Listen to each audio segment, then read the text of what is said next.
पंढरपूरच्या वारीचं काय नियोजन आहे, कसं आहे? प्रथमतः याची रूपरेषा सांगतो.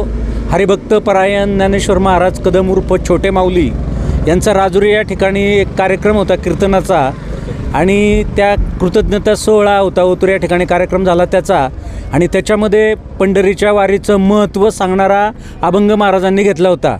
त्या कार्यक्रमाला शेळके सर किंवा आम्ही सगळीच मंडळी हजर होतो, आणि त्यामध्ये सहज माऊली बोलून गेले की सर तुमच्याकडं खूप गाड्या आहेत, तुमचं शैक्षणिक संकुल मोठं आहे, आत्ताच आपण पंढरीच्या वारीचं महत्त्व सांगितलेलं आहे, पण इथं जी जमलेली मंडळी आहेत या सगळ्यांची वारी जी आहे ती तुम्ही घडून आणली तर खूप मोठं पुण्य लाभेल.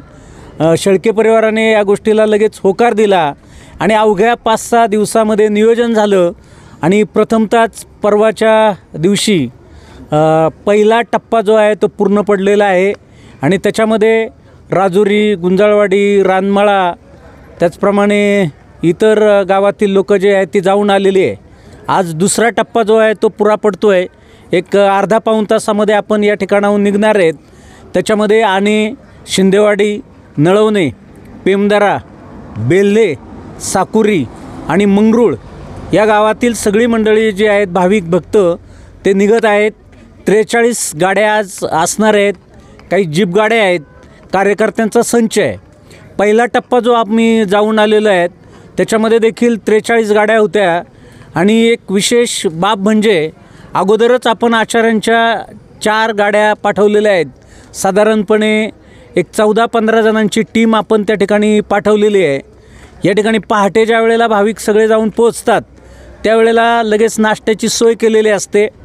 त्यानंतर सगळेजण जे आहेत तिथं चैतन्य महाराजांचा जो मठ आहे 5000 स्क्वेअर फूटचे 3 हॉल आहेत, 30 खोल्या आहेत, त्याचं सगळं बुकिंग केलेलं आहे. त्यामुळं आपण तिथं गेल्यानंतर सगळं साहित्य असेल आपलं ते ठेवणं, ज्यांना म्हणजे आवड असते म्हणून काही चंद्रभागेमध्ये आंघोळ करायलासाठी जातात, ज्यांना शक्य नाही आहे त्या ठिकाणी 30 रूमची सोय आहे. सार्वजनिक अशा प्रकारचे नळकोंडाळे आहेत किंवा बाथरूम आहेत, ते सगळ्या प्रकारची सोय आपण केलेली आहे. आणि नंतर सगळी मंडळी जी आहे ती मुखदर्शन घेण्यासाठी किंवा ज्यांना लाईनमध्ये उभं राहायचं शक्य आहे ते राहतात, नगर प्रदक्षिणा पूर्ण करतात. नंतर कोण प्रसाद घ्यायचा असेल, इतर काही साहित्य खरेदी करायचं असेल ते करण्यासाठी जातात. पुन्हा आल्यानंतर जेवणाची सोय त्या ठिकाणी केलेली असते, आणि नंतर आपण सगळ्यांना एकत्रित करून या ठिकाणी येतो. विशेष म्हणजे या गाड्यांची संख्या जास्त असल्यामुळं मेकॅनिकल मंडळी बरोबर असतात, नर्सची टीम बरोबर असते, आणि हे सगळं नियोजन करण्यासाठी कार्यकर्त्यांचा मोठा संच, जवळजवळ 100 कार्यकर्त्यांचा संच आणि गाड्या ज्या आहेत त्या बरोबर असतात. पहिल्या काय आहे मेडिकल फॅसिलिटी? नाही, त्यांचं नाही आहेत. डॉक्टर पाडेकर येणार आहेत बरोबर.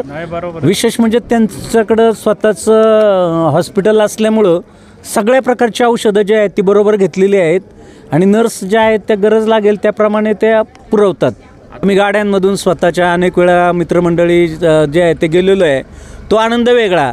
इथं कोण भजन म्हणतो आहे, कोणाचे नातेवाईक एकमेकांना भेटत आहेत, काही जणांनी जे ते नामदेव पायरीचं दर्शन घेऊन शांत राहत आहेत, काही नगर प्रदक्षिणा करू म्हणत आहेत, काही मुखदर्शनासाठी जात आहेत, काही वेगळा प्रसाद खरेदी करणं, मूर्ती खरेदी करणं, पूजा साहित्य खरेदी करणं, चंद्रभागेवर काही स्नान करायला जातात. हा सगळाच आनंद जो आहे तो वेगळा आहे. काही ठिकाणी भजन चालू असतं, तिथं जाऊन काही जण बसतात, काही दिंड्या आलेल्या असतात, मग त्याच्यामध्ये सामील होऊन मंदिरापर्यंत जायचा प्रयत्न करतात. हा आनंद अवर्णनीय, त्याच्याबद्दल बोलू शकत नाही. प्रत्येक भाविक घेत असतो ही आता वल्लभ शेळके सरांची बस वारी आहे, हिचा अनुभव तुमचा कसा वाटला? नाही, पंढरीमध्ये चालत जाण्यातला आनंद जो आहे तो वेगळाच, परंतु प्रत्येक जण आपलं प्रापंचिक जीवनामध्ये अडकलेला असताना, व्यवसायामध्ये अडकलेला असताना एक 15 दिवस जे आहे ते देऊ शकत नाहीत.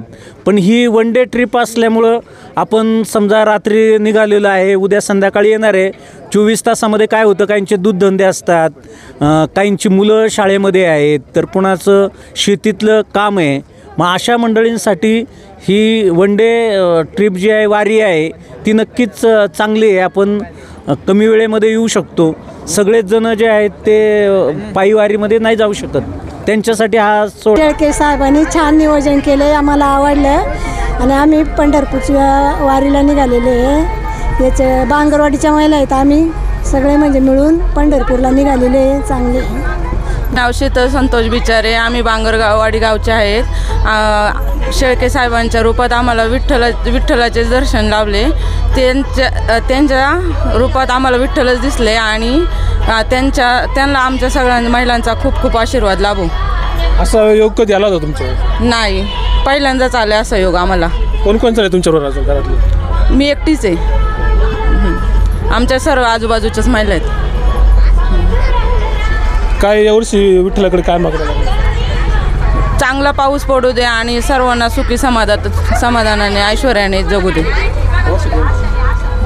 बोला थोडंसं काय. पुष्पा कैलास बांगर आहे मी. आम्ही बांगरवाडीहून आलो आहेत आणि आम्ही पहिल्यांदा चाललो या प्रवासाला आणि पंढरपूरला चाललो आहे. खूप छान वाटतं आम्हाला. आम्ही सगळ्या महिला आहेत, लहान पोरं आहेत, आजींते आहेत आणि शेळके साहेबांकडून ही ट्रिप आहे. नमस्कार. आज या ठिकाणी आमच्या आनेपाठरावरील ग्रामस्थ, त्याचप्रमाणे बेल्हे राजूर जिल्हा परिषद गटातील तळागाळातील सर्वच ग्रामस्थांना मोफत पंढरपूरच्या पांडुरंगाचे दर्शन घडवण्याचं काम वल्लभ शेळके सर आणि त्यांच्या कुटुंबियांनी हाती घेतलेलं आहे. आणि या माध्यमातून अतिशय तळागाळातील जे लोक कधी पंढरपूरला जाऊ शकले नाही, अशा सर्व लोकांना पंढरपूरला जाण्याचा योग वल्लभ शेळके सर आणि त्यांच्या कुटुंबियांच्या माध्यमातून आलेला आहे. या सर्व पंढरपूरच्या वारकऱ्यांचे वल्लभ शेळके सर आणि त्यांच्या कुटुंबियांना आशीर्वाद आणि पुण्य लाभल्याशिवाय राहणार नाही. त्याचप्रमाणे राजूर या ठिकाणी ज्ञानेश्वर माऊली कदम छोटे माऊलींनी त्यांच्या कीर्तनातून ही संकल्पना मांडली होती आणि त्याच ठिकाणी वल्लभ शेळके सरांनी माऊलींना शब्द दिला की मी हे काम नक्की पूर्ण करेल आणि दिलेला शब्द शेळके सरांनी पाळला आणि अतिशय नियोजनबद्ध पद्धतीने सर्व वारकऱ्यांना पंढरपूरच्या वारीचं दर्शन घडवण्याचं काम वल्लभ शेळके सर आणि त्यांच्या कुटुंबियांच्या माध्यमातून अतिशय उत्तम प्रकारे पार पडलेलं आहे. मी समस्त आने ग्रामस्थांच्या वतीने, त्याचप्रमाणे समस्त आने पाठरवासियांच्या वतीने वल्लभ शेळके सर आणि त्यांच्या कुटुंबियांचे मनापासून आभार मानते.